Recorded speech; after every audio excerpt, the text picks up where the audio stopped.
fuqarolar, bugun Sherobod tumani G'o'ringilanbop mahallasida tadbirkorlar va fuqarolar bilan Agrobank bilan birgalikda shu uchrashuv bo'yicha marhamat, birortalarga savollaringiz bo'lsa, birortaga biror masala bo'ladigan bo'lsa, bemalol berishlaringiz mumkin. Marhamat. Men Soatova Mohlorayev, Galagzor mahallasi fuqarosiman. Chorvachilik bo'yicha 50 million kredit berishlarini so'radim. Yordam berishlarini. Rahmat. Galagzor mahallasi bizning Agrobankimizga biriktirilgan. Sizga mahallamizga biriktirilgan mahalla agentimiz va mahalla bankerimiz bor. Sizni bor faoliyatingizni o'rganadi. Faoliyatingizni o'rganadi va tavsiya bergan holda sizga kredit ajratishda amaliy yordam beradi.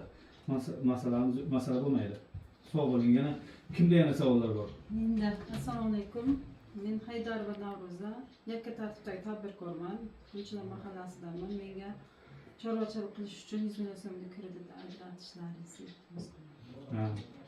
Bu chorvachilik bilan anchadan beri shug'ullanib kelasiz? Shug'ullanib kelaman. Oldin ham kredit olgansiz? Olganman.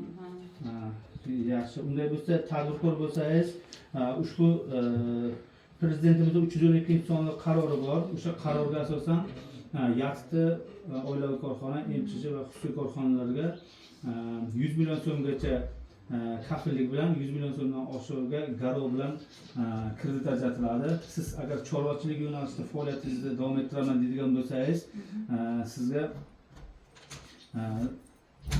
mahalla bankerimiz va mahalla agentimiz borib uchrashadi, faoliyatingizni o'rganadi va kerakli hujjatlar bankka taqdim qilsangiz, sizga kredit ajratishda amaliy yordam beramiz. Tushunarli. Rahmat. Sog' bo'ling. Yana kimda savol bor? Assalomu alaykum. Men Boltayeva Sayyoraman. Chorvachilik bo'yicha 17 million kredit so'ragan, iltimos qilgandim.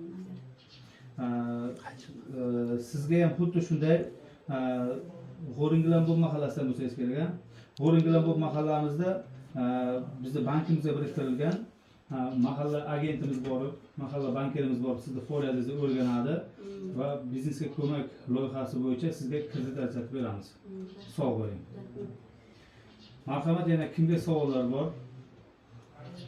Agar hech kimda savol bo'lmasa, bugungi tadbirkorlar va fuqarolar bilan uchrashuvimizni yakunlaymiz. Biror savollaringiz bo'lsa, mahalla idorasida mahalla bankerimiz, agentimiz bor yoki bank binosida sizlar shuni kutamiz, masalalarni yechib beramiz. Sog' bo'linglar.